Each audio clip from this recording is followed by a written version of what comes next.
as I am from the industry background, and at the end of the day, I am an engineer. So I'll try to take this topic, probability theory and statistics, from a different way. That normally we learn theory and then see examples, right? This is the way we normally learn. That should be the way. Today I'm going in the reverse way. Okay, so I'll show example first, then I'll come to theory. Okay, so parallelly two things will be running. So one is I'll be showing you some important definitions which is actually required, and then I'll directly go with the Python environment. So those who are attending this class, I'll request you to have a laptop with you or some computer with you, and I'll demonstrate some live examples of this kind of probability, I mean the concepts, as well as I'll continue this to tomorrow, how this probability theory is important for various quantum contexts, at least for, I'll show some examples in error modeling, and more detailing will be done by Dr. Ritojit on error mitigation stuff. I'll show one example for error correction with repetition code. I'll show some examples how the quantum random number are generated using the concept of probability.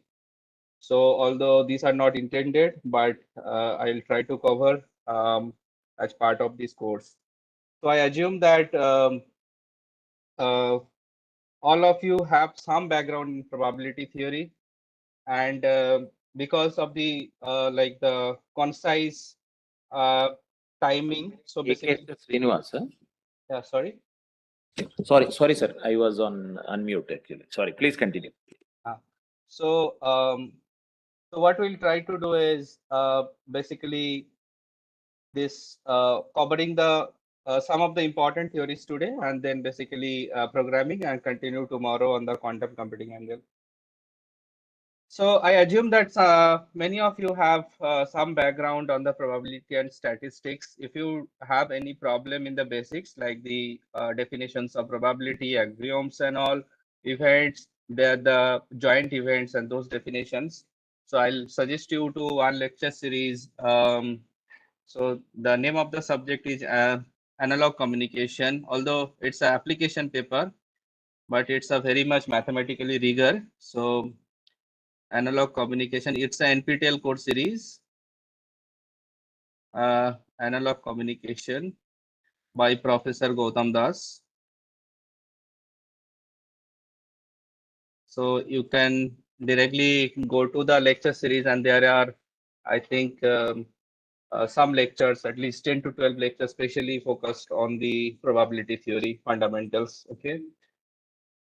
So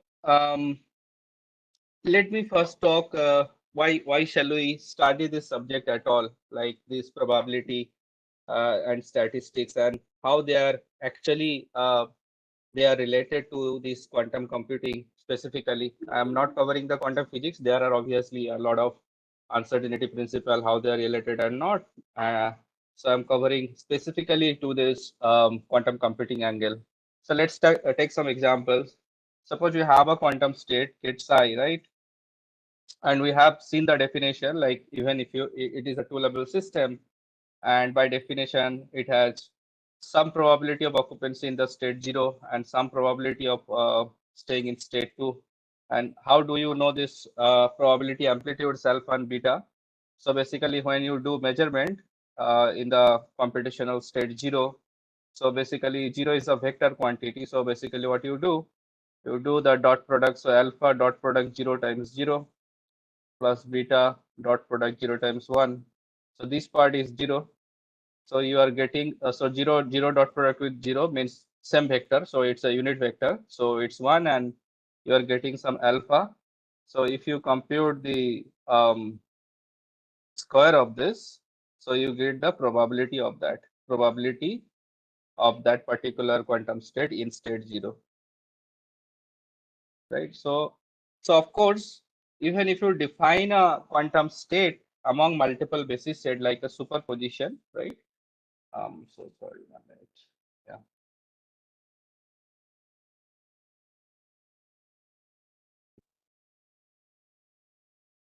how to, yeah. So even if you try to encode your quantum state among multiple basis set, right? So that's superpositions of several state, just like alpha I, ket I. How do you do that? So you start with multiple such quantum states, say all zero state, and you apply the Hadamard gate, right? So if you apply the Hadamard gate, so you are creating the superposition state after all these Hadamard, right? So till this state, you are creating a superpositions of 3 qubit, right? So right now at this stage, you are doing all ket0 tensor product time 3. And here you have done 3 Hadamard operations. So H tensor product 3 times 0 tensor product times 3, right? So this is the state, quantum state at this particular time. So now if you do measurement, at the output of this circuit, right? And so what are the computational basis states right now? So you have all 3 0, triple 0 to all triple 1.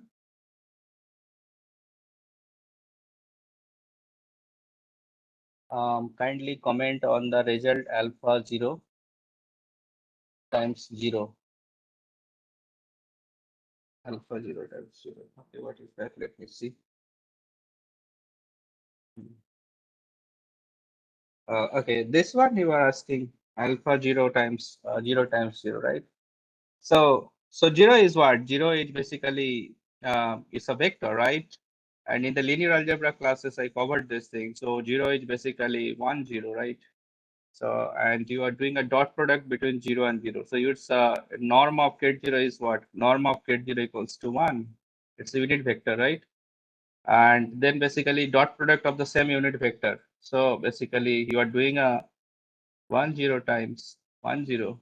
So row vector times a column vector. So it's a 1 cross 2, it's a 2 cross 1. So resultant will be 1 cross 1. So 1 into 1 will be 1 and 0 times 0 will be 0. So it's 1, right? So alpha times 1 equals to alpha. And if you do for the beta, it will be 0, right? It's a different vector, orthogonal vectors. Okay. Yeah. So if you have any question, even if I can cover only 10% of the syllabus, that's okay. But it should be like at the end of the day, every concept should be clear. Okay. Now, so what are the computational state I can create from this quantum circuit?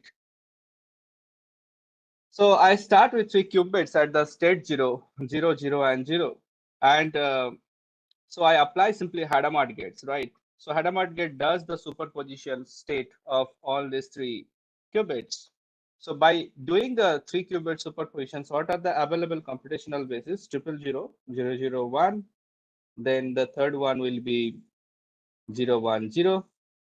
Then 0, 1, 1, and so on. And ideally, we should get that every probability is 1 by 8, right?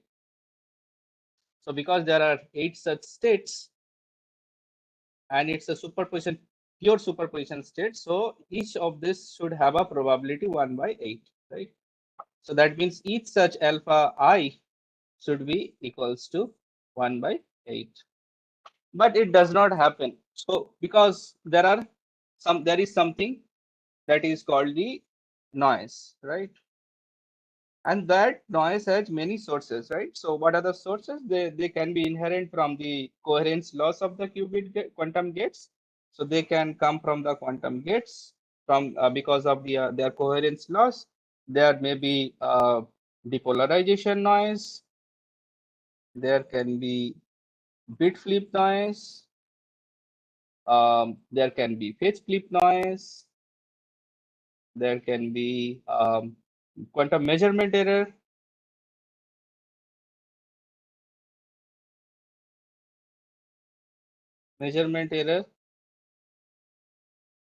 And there can be readout error and several other sources of this noise.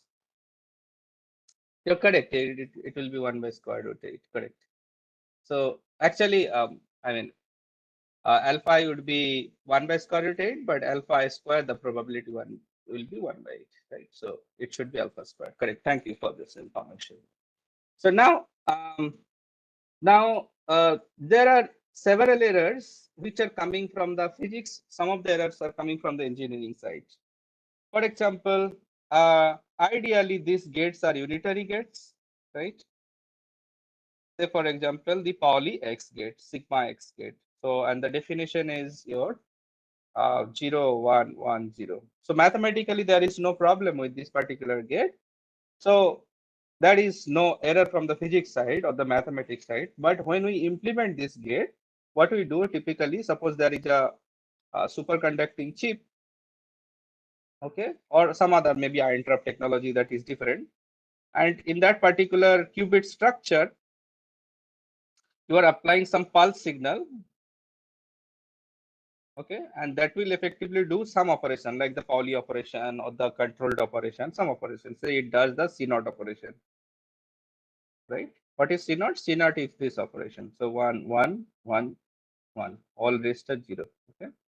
So all are 0 rest. So basically, it's a basically 4 cross 4 matrix. Okay, so maybe I can write in hand. That will be good to understand. 1, 0, 0, 0, 1, 0, 0, 0, 0, 0, 1, and 0, 0, 1, 0. So this is the mathematical definition of CX. But when we apply the CX gates, typically it works on 2 qubits. So it's an entangled gate. And so basically you apply between say gate 0 and another gate 0 starting with this 2 qubit, and you apply this CX like this. Okay. So mathematically there is no problem. This is simply a matrix, and that matrix is this matrix. And this is simply a tensor product of those two states, tensor product of 0 and 0. It's a vector. Okay, it's a vector. So it's simply this circuit means a matrix times a vector. So you read from left to right, but actually operation does from right to left. So what I mean with that is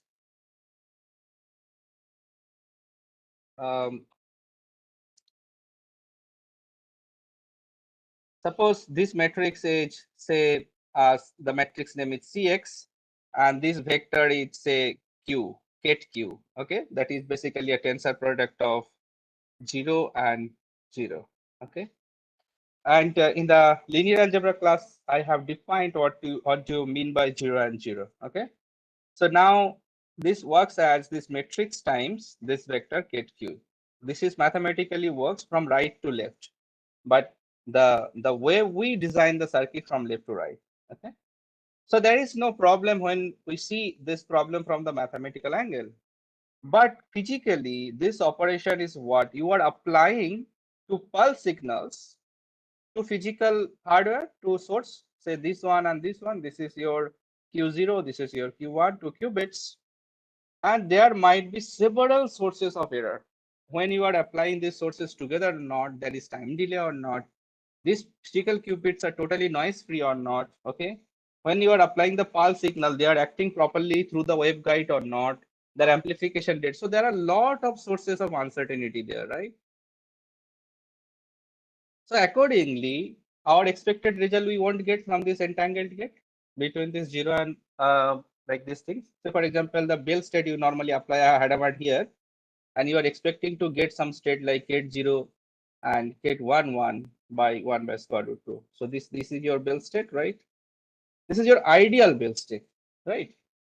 But again, getting the probability of exact 50% of these two basis set might not be the case. There will be certain changes from the physical perspective. So these are engineering error because of the design of the system. They are theoretically fine, but the problem is coming from the implementation side. So depolarization models similarly have both physics oriented model as well as from the engineering error.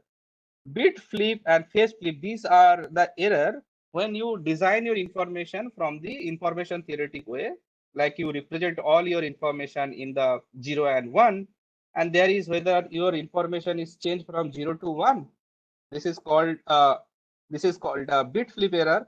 Suppose it is assumed as like you have a quantum error channel which is acting as a Pauli X gate such that your information is transferred from 0 to 1. So this kind of error can happen. Or sometimes what happens is that you started with the information 0 and so you start with something 1, but you have some minus gate 1. Okay. So this minus, I mean, this is coming from the phase factor, phase part of the physical implementations, right? So maybe the sign change or something happens. So this is the phase flip error, and this kind of error comes typically. You can assume the quantum error channel as a kind of a Pauli G channel, okay?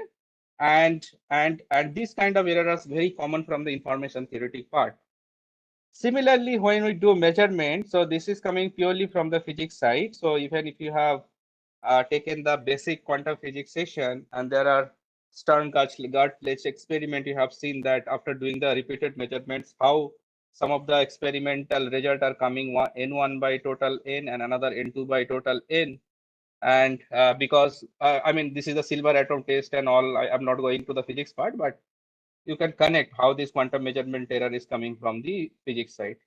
And readout error, cross entangled error, these are coming from purely implementation side. Okay, so there are lot of sources of errors and noise, and we need to quantify those errors in order to extract how much information I can get out of the quantum system, right? So inherently probability theory makes sense, right? So that probably we need to understand probability theory. So that's why this is important. So this is the motivation of probability in this context, okay? And let me just define probably uh, the most important and most simple thing, and that is called a random variable. So I'll not give any definition throughout the day. This is the only definition I'll cover, and then I'll directly go with examples. Okay.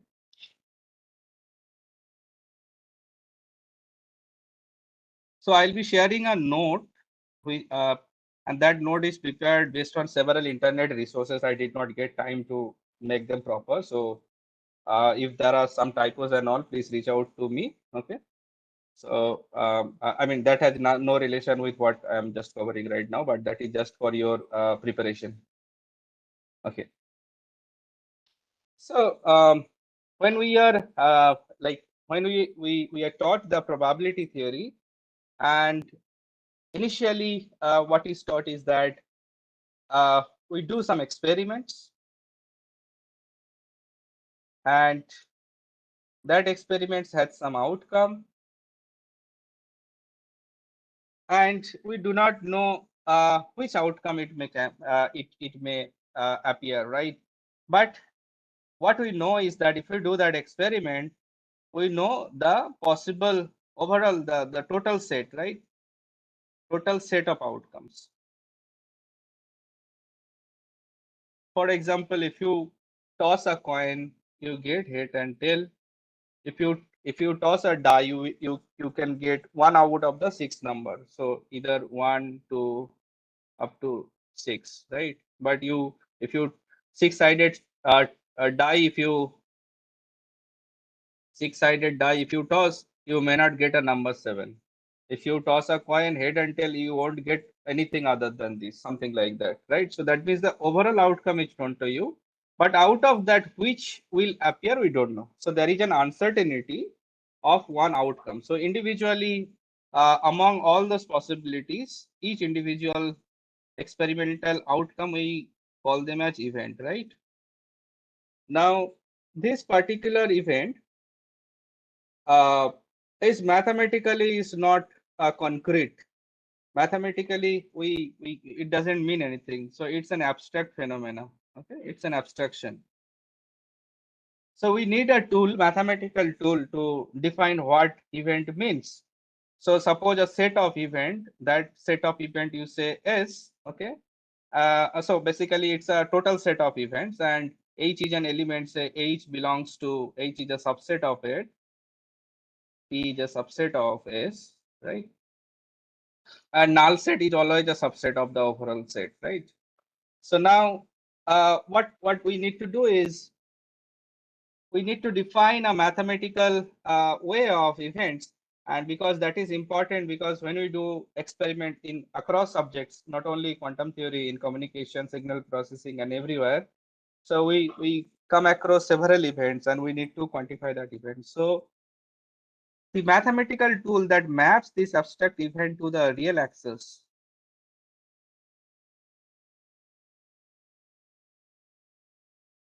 That is called a random variable.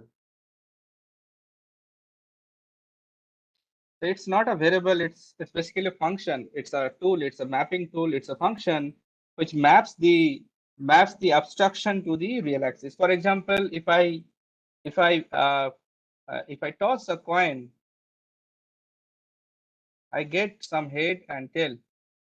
But what does this mean? It means nothing I mean, in a mathematical way.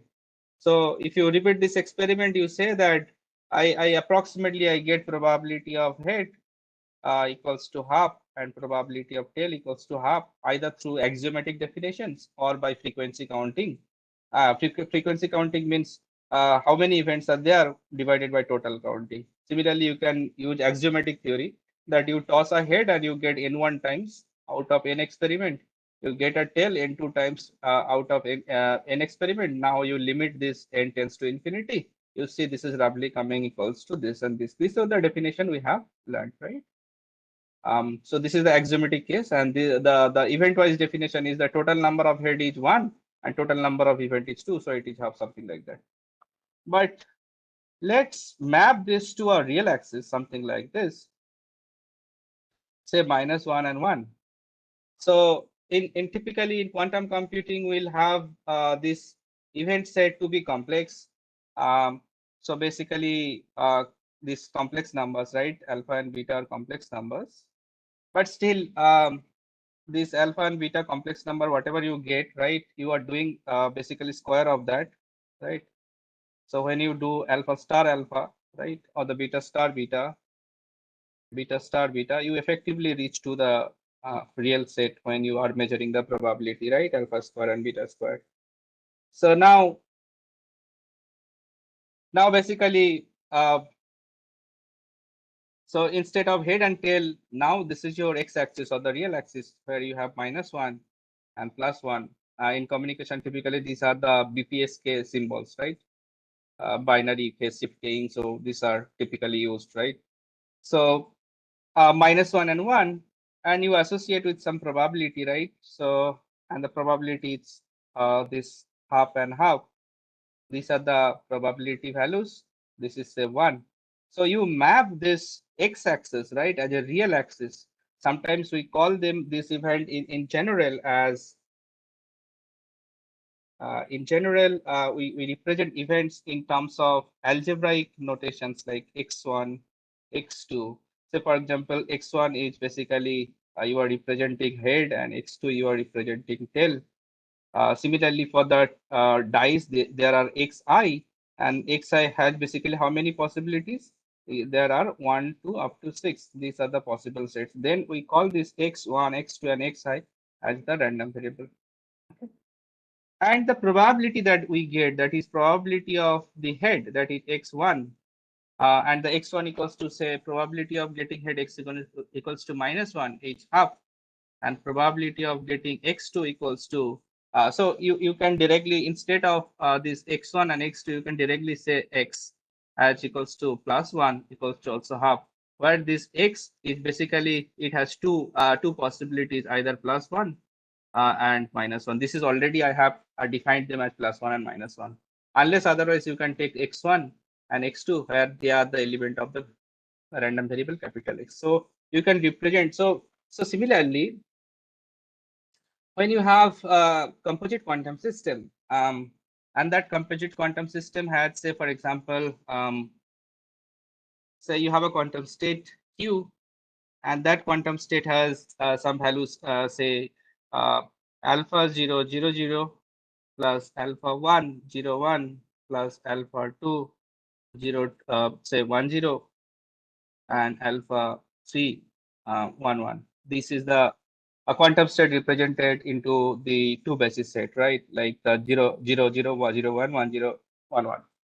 So you can also represent this quantum state as this alpha 0, alpha 1, alpha 2, alpha 3. This is more than sufficient to represent this quantum state. It's a vector, okay? In fact, it's a column vector, okay? And you do not explicitly mention what are the basis for this. This is understood that this belongs to 0, 0, 0, 1, 1, 0, and 1, 1. This is the standard way of notation.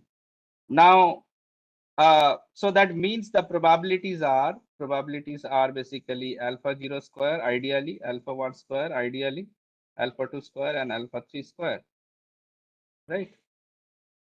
So this is the way how we are representing this. Now suppose somebody says that 0, 0, 0, 1, 1, 0, and 1, 1, these are the events that it may appear in the state 0, 0, 0, 1, 1, 0, and 1, 1. That time all these 0, 0, these are the possible outcomes that you can get this computational basis as output, or 0, 1 as a computational basis as output, and so on. So this is your x1, this is your x2, so on, this is your x4. And all together you can club them and call capital X. That capital X may take value of any of these computational basis states, right? And probability of getting the computational basis states equals to 0, 0, that is x1, is basically alpha 0 square. So this is the notation. So now if you have a computational basis set, say many zeros, right? So tensor product of your n, right? And n can be say 10 or anything. Okay, so 10 qubit state you have generated, and you have designed a quantum circuit for this, say a quantum Fourier transform, Grover's algorithm, whatever. You have designed some quantum circuit for this, and you are expecting that your solution will be in some computational basis, and that particular basis is A, B, C, D, E, F, G, H. Say this is your computational basis. Okay, or say instead of this, you can write 0, 0, 0, 0, 0, 0, 0, 1, 0, 0. So how many bits I have taken? 5 and 5, 10, right? So what is the probability of this? Probability of this. So the way I have to write the probability of x equals to this state. So this state is, say, for example, this is 4, right? X4 or x something. Okay, x equals to x4. And I have to get some probability like this is some alpha 4 square. So where after this experiment, I am getting this probability of naught. So this particular plot that gives this random variable versus this is the random variable axis, okay, capital X, and individual pointer x1, x2, x3 up to xn, and you get certain probability values, and these probability values are this. So for each and every such discrete events or the random variables, you get certain probabilities, and those probabilities are alpha 0 square, alpha 1 square, alpha 2 square, alpha n square. These are the probabilities you get. This particular functional representation of the probabilities with respect to the definition of random variable is known as probability mass function. Probability mass function. So after today, you do not need to remember three things. What is random variable? What is probability mass function? What is probability density function? What is cumulative distribution function? These are fundamental to probability theory. You forget everything else. These are sufficient to understand quantum theory, even if you do not take any other course. So, I mean, in probability. So this is one, that is the probability mass function. Now, what is the difference, or what is so different when you really do something on the quantum side? So there is something more, and I will not cover detail, but I am giving you some indication. So when you plot histogram in Qiskit or some Penny Lane or SARC anywhere, so you have seen that this is your computational basis like 0, 0. Say I am only drawing state like 0, 1, fourth state only, and 1, 0, sorry, 1, 0, and 1, 1. These are the four possible states. And you have seen like earlier something was given, like you got some probability like this. Say it's a Bell state, for example. So then if it is a Bell state, so from your circuit, you should be able to see something like this. So ideally, this should happen like this, and this amplitude should be same, like 1 by square root 2. The state is 0, 0. plus 1 1. This is your Bell state, right? So the probability is half for them, but somehow you get something like this, right? From the experimental result, little bit less, a little bit more. That may happen, right? Due to several noise factors and all. And earlier there was a definition, and that definition was saying in the y-axis there is something written, quasi probability. Even in the previous version of Qiskit, this was written. This is written as the quasi probability, and these are the computational basis states.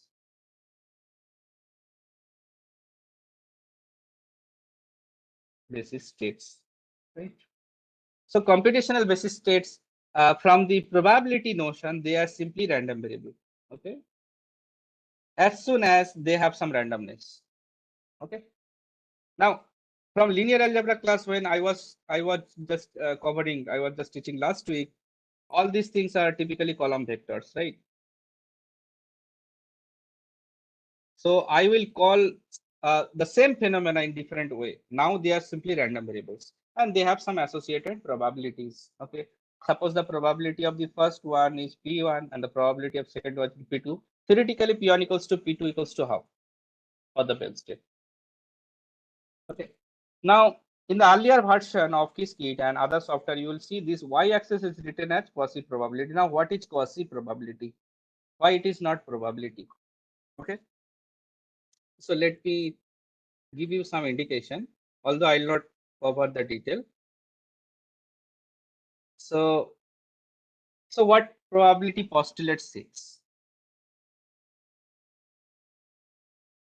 Probability postulate says that you have some random experiment. Uh, I should not say this way. You have some experiments where you have random outcomes, but whatever be the outcome, if there are some random variables, say some of the events are x1, x2, and x3, and their associated probabilities p1, p2, and p3, I should always get that p1 plus p2 plus p3 equals to 1. That means sum of all probabilities equals to 1 for any classical event. So now I am defining something called classical event. I do not know this is written in some books or no. Otherwise, sorry, apologize for this definition. Now, in the quantum events,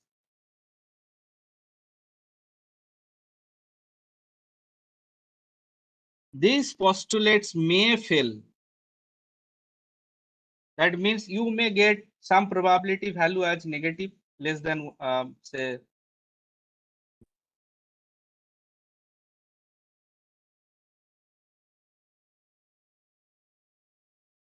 So you may get some probability values pi less than 0, negative, or the sum of probabilities you may get over I not equals to 1. That may be the case. Okay. Now you can ask me why this is happening. There is some specialized technique or a theory behind this, and I'm just naming that particular topic called tomography. Okay. So I am not going to this direction, but please have a look how quantum state is generated from measurement and all. So there is more than probability. There is something which is more than probability. So it's uh, although I can explain, but it's okay. Like I am keeping this as an open topic for your interest to have a look in tomography. Okay. So now let's look at something more. Okay, there is a question. Please go ahead, write or speak whatever you like. X1 alpha 0, then xn should have yeah, it's okay. I mean, I sometimes I just do some typos error for this writing. Excuse for this. Yeah. So yeah, I mean, I'm not following any notes or anything. Just live. I'm trying to teach everything. So maybe some notational error would be there. I'm sorry for that. Please take it. Yeah. So now let's do something called this probability density function, and that is that is coming from somewhere is called the cumulative distribution function.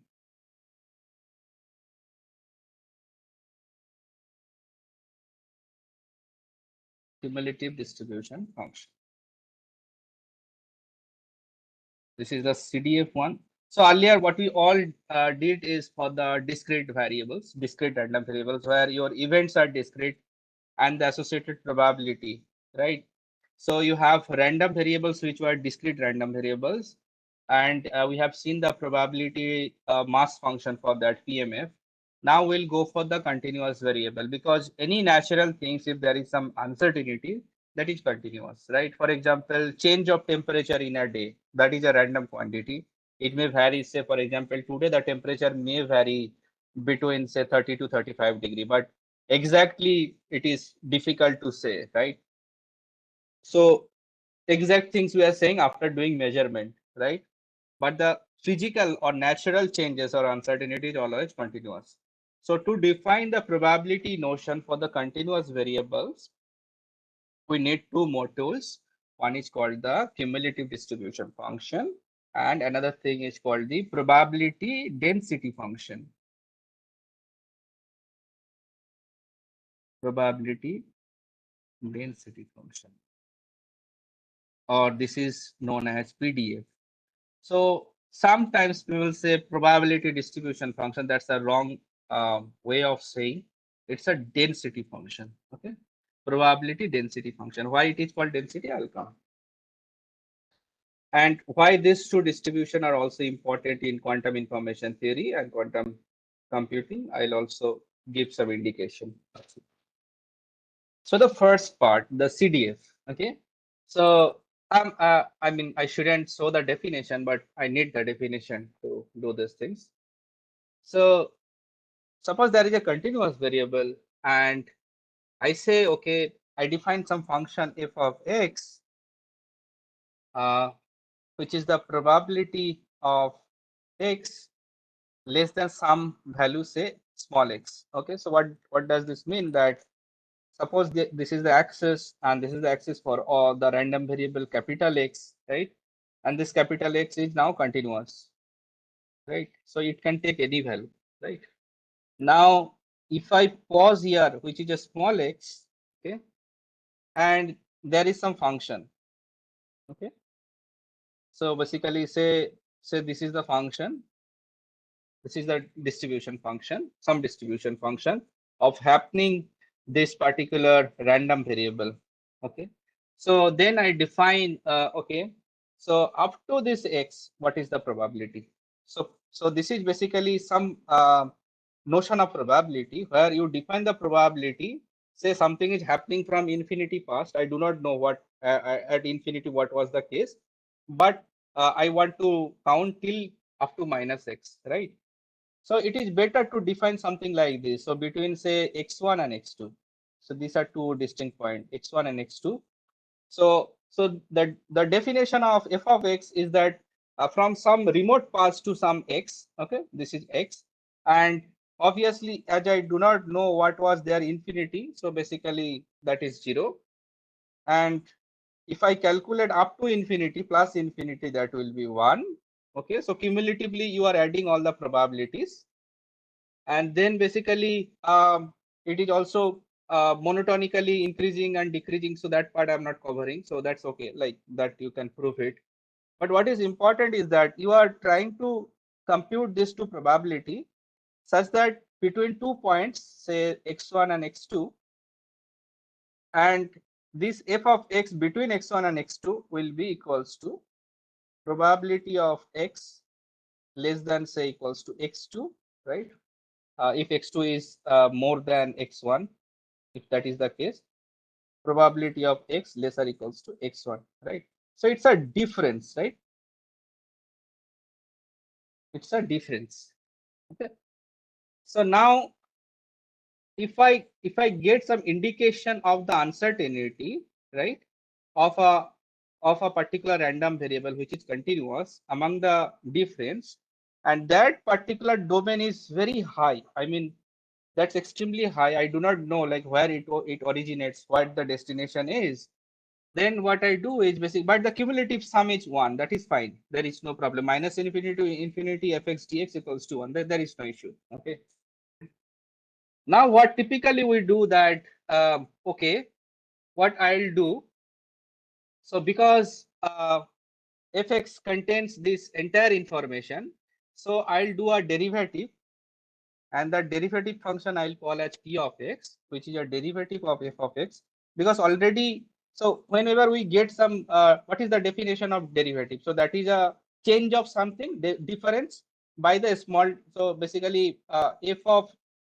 x plus delta x minus f of x by delta x. This is how we define, right? Limit delta x tends to 0, for which we define something called d of f, df dx, right? So that is the change. That is how we define the derivative, right? So similarly, so there is some uncertainty, change of uncertainty within certain times, and that certain times we say from del x to dx, say for now. Okay. So basically, what is the density of that? Like density means there is some quantity, some dimension, some quantity by its dimension. Say for example, current density, current by area, J, current density, right? Say for example, if we want to compute some volume density, so basically in a volume, how much charge is there? Q by V, right? Volume charge density, QV, right? Sigma. So sorry, this should be QV, or this is sometimes written as rho V, right? Surface charge density. So say for example, how much charge is there in a small region ds, so this is sigma a, something like that. Similarly, how much uncertainty is there d of fx within certain small region dx, and that is called the probability density function. Probability density function, sorry, um,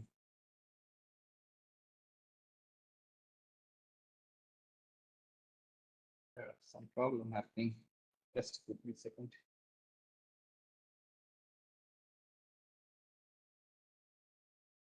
So probability,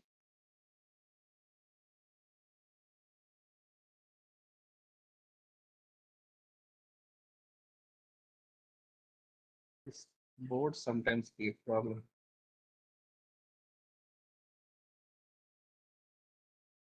For probability density for certain region del x. Okay.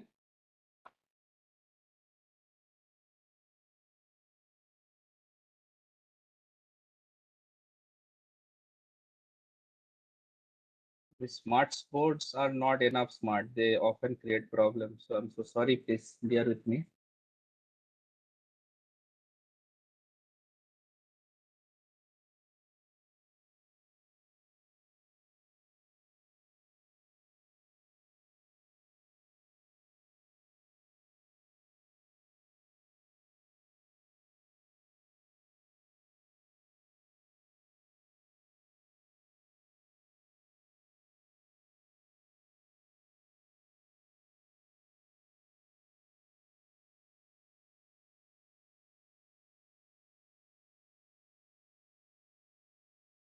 Yeah.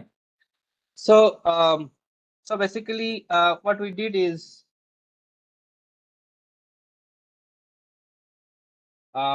so you have some uncertainty that we defined as df, and that uncertainty within certain region dx, and that we are calling as p of x. Okay.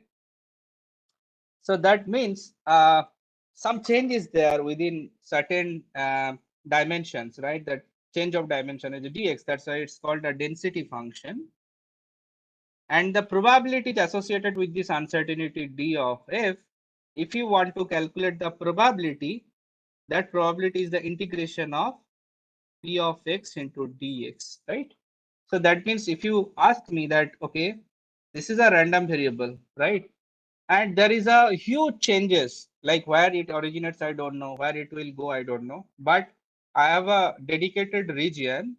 Within that region I have some density function like this. Okay, where this is the pdf p of x dedicated function, and I want to calculate the probability within this region. Okay, So that is the area of that particular region. Okay. And that particular probability between 2 points x1 and x2 to random variable x2. So that will be integration from x1 to x2 px dx. That is giving me probability. So PDF does not give the probability. Integration of PDF over some region gives the probability. Now, let's go back to quantum physics a bit.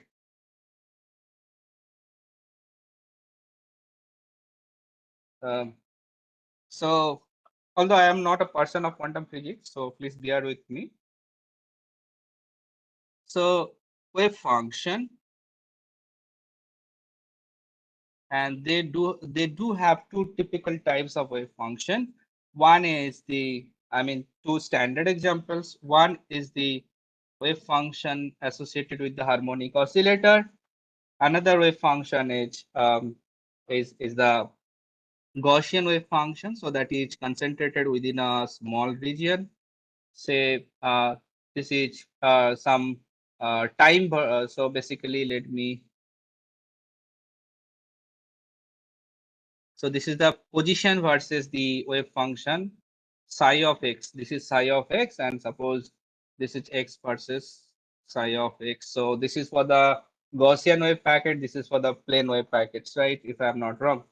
So then, so this is exactly, this is basically you have taken a small region. Within that, you have a density function. This is equivalent to the density function. That means your wave function has some uncertainty, right? Wave function has some uncertainty. You are not sure where it is located at what time, right? So it has associated uncertainty. You are quantifying that. And what is the probability of that wave function? Say, for example, you want to calculate the probability of this wave function within this region and this region, right? And this region is say x1 and x2. And here it is here and here. Say this is your x1 and this is your x2. So in the first case, if you calculate the probability p1 for the plane, p1 for the plane wave, okay, plane wave.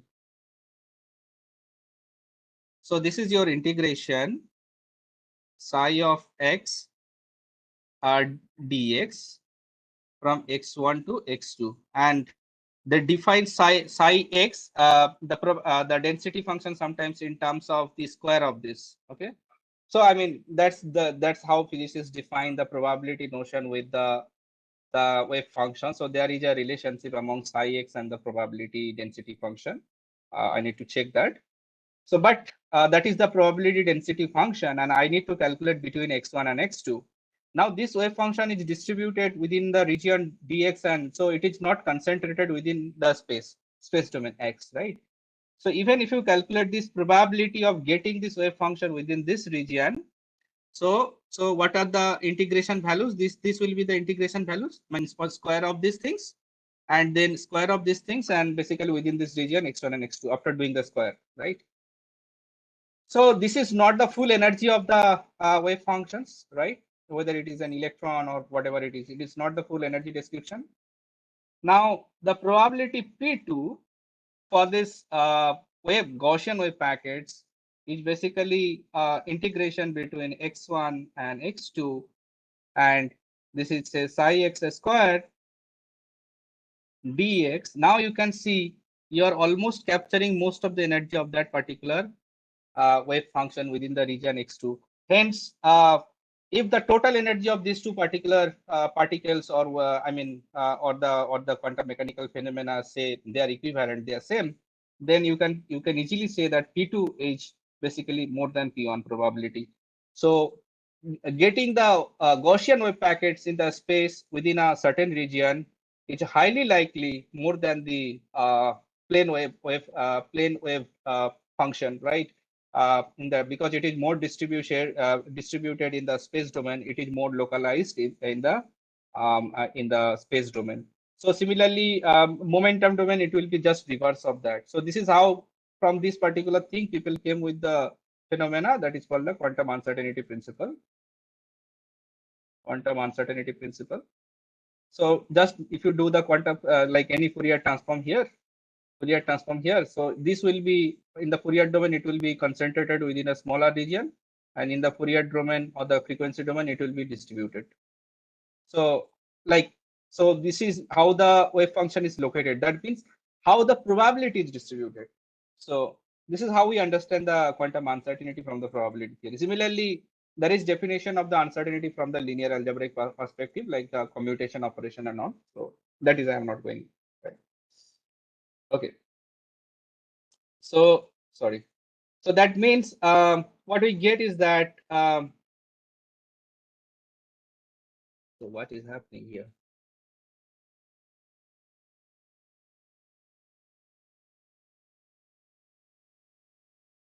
So typically from the so there are many things, many important things when actually you will try to do research. We have to be very much careful. What are the careful things is that you have physical qubit, right? And you are operating on it.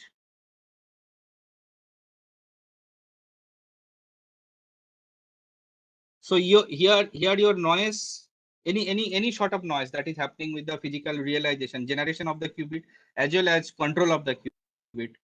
Control of the qubit equivalent to gate operation, and physical qubit here it is basically equivalent to qubit generation. So these noise, sources of noise from the physical thing, they are continuous variable. X is a continuous random variable, CRV, continuous random variable, right? So probability that the quantum state you have generated, the fidelity of the state, basically it is more accurate term.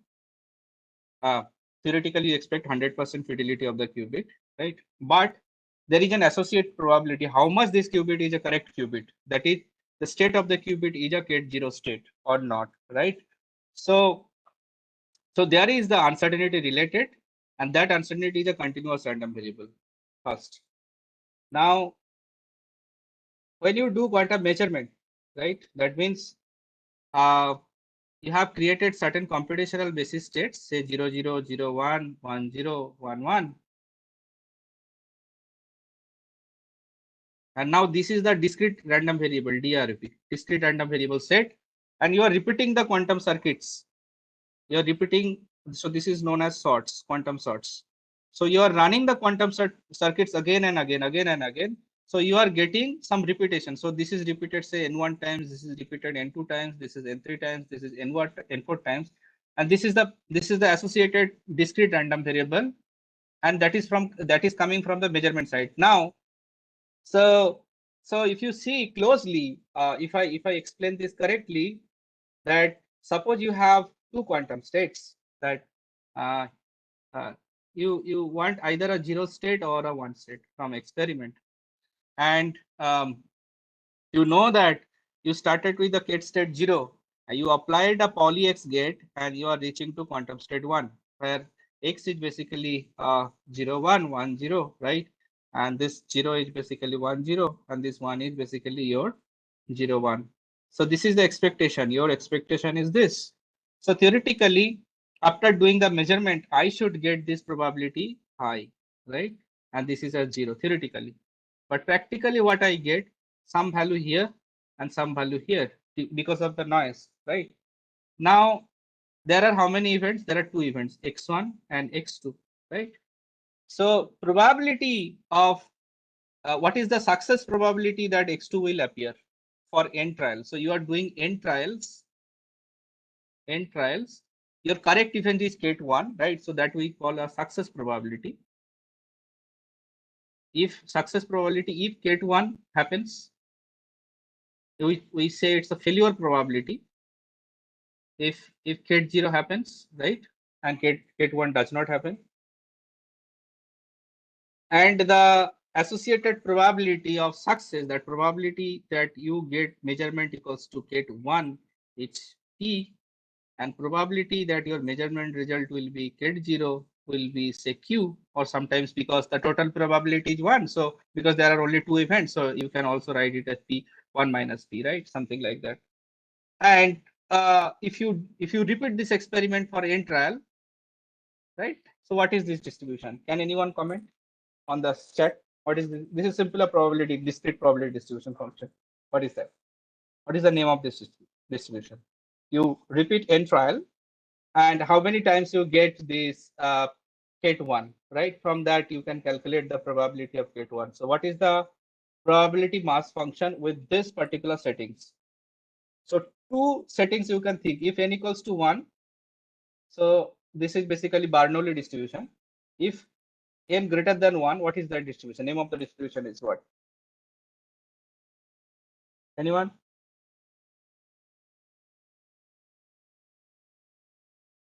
A Bernoulli if n equals to 1. If it is n greater than 1, I mean, you do repeated trials, okay, such that the, yeah, correct, binomial distribution, not normal. I mean, it's a binomial distribution. Okay. The normal distribution is associated for continuous variable. So it's a binomial distribution, right?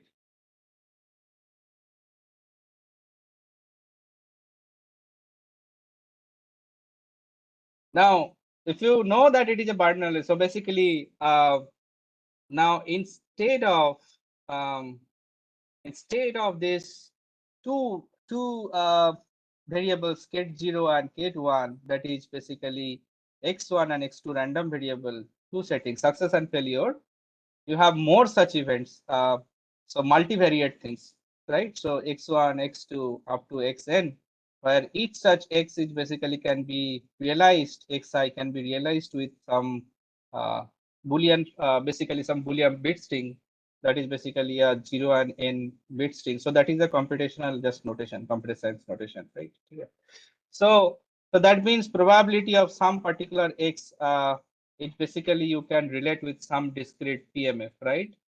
Uh, and from that, actually, you can compute that if you do m times quantum experiments, quantum sorts, so you can calculate what is the uh, variance of your measurement error. So that you can calculate from there.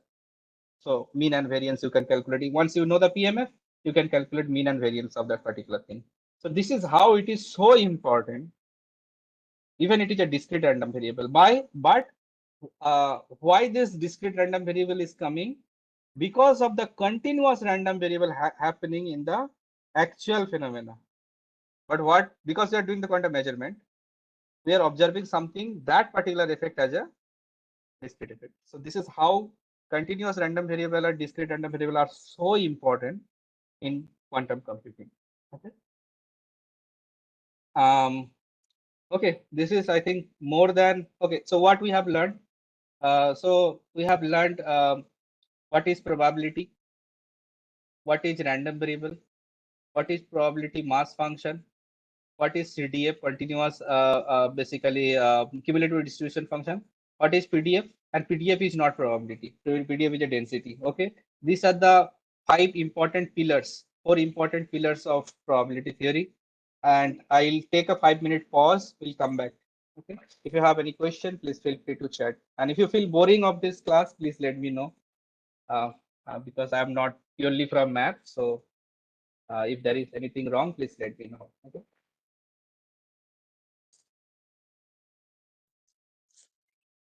Yes. Thank you, sir.